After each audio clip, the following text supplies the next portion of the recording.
ஒரு ஞானியிடம் ஒரு 2 பேர் வராங்க. அதுல ஒருத்தன் வருத்தத்தோட கேக்குறான், நான் ஒரு பெரிய பாவம் செஞ்சிட்டேன், என் மனசு அதை நினைச்சு தினமும் துடிக்குது, நான் செஞ்ச பாவத்துக்கு மீட்சி ஏதாவது இருக்கா அப்படின்ட்டு கேக்குறான்.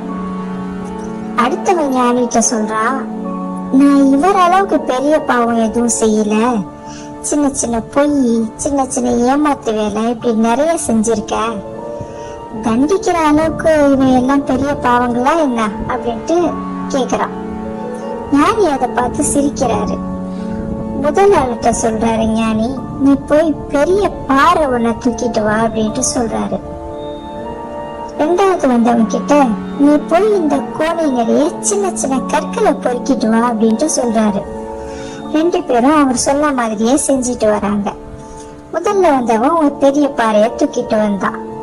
2வது வந்தவன் கோணி நிறைய சின்ன சின்ன கற்களை பொறுக்கிட்டு வந்தான். இப்போ ஞானி சொல்றாரு, சரி, நீங்க 2 பேரும் கொண்டு வந்தவற்றை நீங்க எடுத்த இடத்திலேயே போய் வச்சிட்டு வாங்க அப்படின்ட்டு சொல்றாரு. முதல்ல வந்தவன் அவன் எடுத்த பாறைய எடுத்த இடத்திலேயே போய் வச்சிட்டு திரும்பி வரான்.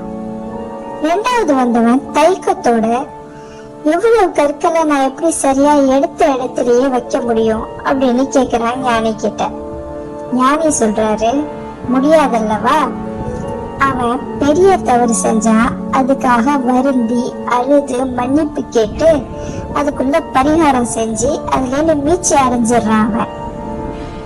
ஆனா நீ சின்ன சின்னதா 1000 தவறுகள் செஞ்சிருக்க, அவன் எல்லாம் பாவம்னு கூட நீ உணராதவன், யாரெல்லாம் உன்னால பாதிக்கப்பட்டிருக்காங்கன்னு கூட உனக்கு ஞாபகம் இருக்காது.